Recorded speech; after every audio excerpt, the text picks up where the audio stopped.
করতেছিল, আমার ফ্যামিলি আমার সাথে ছিল, আমার ওয়াইফ, আমার মেয়ে, ওরা সবাই ছিল। তো ওরা একটা কিছুটা বলছে যে তুমি যদি এত টাকা বেশি হও তাহলে আমাদেরকে কী গিফট দিবা, একটা ইমোশনাল ব্ল্যাকমেল যেটাকে বলে। তো সব মিলে অন্যরকম একটা দিন ছিল ওই দিন। কি গিফট দিবেন ভাবি, কি বলছেন? এটা সিক্রেট থাকুক। যখন আমার দামটা দেখলো তখন ওর ডিমান্ডটা অনেক বেড়ে গেলো আর কি। আগে ছোট্ট একটা ছিল, হার্টের সমস্যা হয়তো হয় ওনার। তো এই জন্য আমি বারণ করি আমার ফ্যামিলি মেম্বারদেরকে কারোকে যে আমার খেলা না দেখার জন্য। কারণ আমি কিছুদিন আগেও আপনার হয়তো দেখেন শ্রীলঙ্কার যে লেফট আর্ম স্পিনার দুনাত ওয়াল্লাগে সম্ভবত হার্ট অ্যাটাক হয়েছে। যখন প্রথমবার নিলাম হয় তখন তো আপনি টিভিতে দেখেছেন, তখন আসলে আপনার 19ও অভিষেক হয়নি, তখন টিভিতে দেখেছিলেন কিনা নিলামটা প্রথমবার যেবার হয়েছিল, বা খবর রাখতেন কিনা? না, সম্ভবত 2010-11-তে। তখন তো আসলে অতটা সোশ্যাল মিডিয়ার যুগ বলেন বা লাইভ টেলিকাস্ট ব্রডকাস্ট ও ছিল না। পরে ইউটিউবে আমরা হাইলাইটস দেখতাম আর কি। সবচেয়ে আমার সম্ভবত সাকিব ভাই বেশি ছিল। তো ওগুলো আসলে ইউটিউবে পুরোনো ভিডিও দেখে আসলে দেখছি আর কি। তো এগুলো আসলে অন্যরকম একটা ভালো লাগে কাজ করে আর কি। এবার এটা দেখতেছিলেন কিনা যখন আপনার নামটা উঠলো, যখন সবাই বিট করতেছিল সাইফুদ্দিন, তখন কেমন লাগতেছিল? আহ, না, প্রথমত আসলে আমরা তখন চিটংয়ে ন্যাশনাল টিমের খেলা নিয়ে ব্যস্ত ছিলাম। তো তারপর ওই দিন সকালবেলা আর্লি সব কাজ, জিম, সুইমিং, যা অ্যাক্টিভিটিস ছিল সব শেষ করে টিভি সেটের সামনে বসেছিলাম। শুধু আমি আমার জন্য তা না, আমার যারা কলিগ আছে, কে কোন টিমে যাবে, কার প্রাইস কেমন হবে, সব মিলে একটা অন্যরকম একটা বাড়তি এক্সাইটমেন্ট কাজ করতেছিল। আমার ফ্যামিলি আমার সাথে ছিল, আমার ওয়াইফ, আমার মেয়ে, ওরা সবাই ছিল। তো ওরা একটা কিছুটা বলছে যে তুমি যদি এত টাকা বেশি হও তাহলে আমাদেরকে কী গিফট দিবা, একটা ইমোশনাল ব্ল্যাকমেল যেটাকে বলে। তো সব মিলে অন্যরকম একটা দিন ছিল ওই দিন। কি গিফট দিবেন ভাবি, কি বলছেন?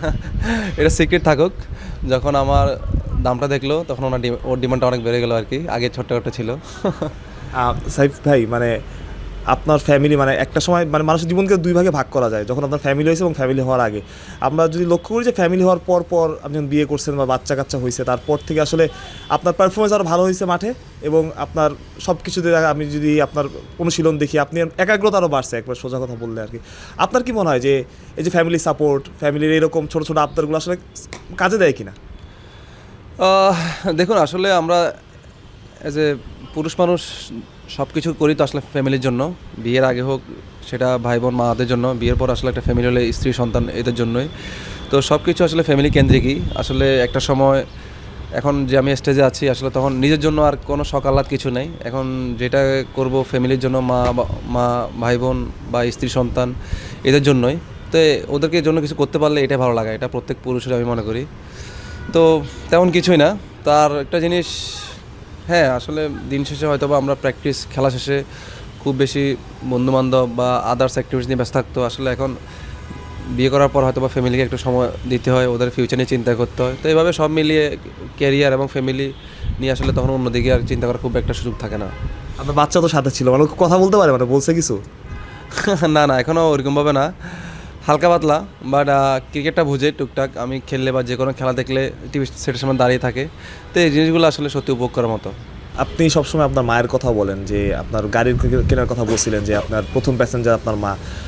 আন্টি অনুষ্ঠানে খুশি হয়েছে নিলামের পরে যে আমার ছেলেকে নিয়ে, টাকাটা ম্যাটার করে না, বাট এতগুলা দল আগ্রহ দেখাইছে এবং এতগুলা দল আসলে আপনাকে নিতে চাইছে। না, প্রথমত আম্মা খুব একটা আসলে ক্রিকেট নিয়ে খোঁজখবর রাখেন না। তো উনি আসলে, আমি কোনো কিছু আলোচনা হয় নাই আসলে। উনি ক্রিকেট নিয়ে বা আমি ভালো খেলি বা খারাপ খেলি ওটা নিয়ে খুব একটা উনি চিন্তিত না। উনি একটা সময় আমার খেলা দেখতো। তো আমি যখন খারাপ করতাম বা করতাম তখন ওনার কিছুটা সমস্যা হতো, যেহেতু অনেক হার্টের সমস্যা হয়তো হয় ওনার। তো এই জন্য আমি বারণ করি আমার ফ্যামিলি মেম্বারদেরকে কারোকে যে আমার খেলা না দেখার জন্য। কারণ আমি কিছুদিন আগেও আপনার হয়তো দেখেন শ্রীলঙ্কার যে লেফট আর্ম স্পিনার দুনাত ওয়াল্লাগে সম্ভবত হার্ট অ্যাটাক হয়েছে। তো আমি আসলে এর আগে থেকেই আমি চাই না আমার খেলা দেখুক। কারণ আমরা যদি যে পেস বোলার, আমরা তো টি-20 এখন বর্তমান ক্রিকেট যুগ, আমরা কোনো একদিন ভালো খেলবো বা কোনো একদিন অনেক বেশি খারাপ খেলবো। তো এই জিনিসগুলো যাতে ওনার এফেক্ট না পড়ে শারীরিক, এই জন্য আমি আসলে ওনাকে খেলা থেকে সবসময় দূরে রাখি।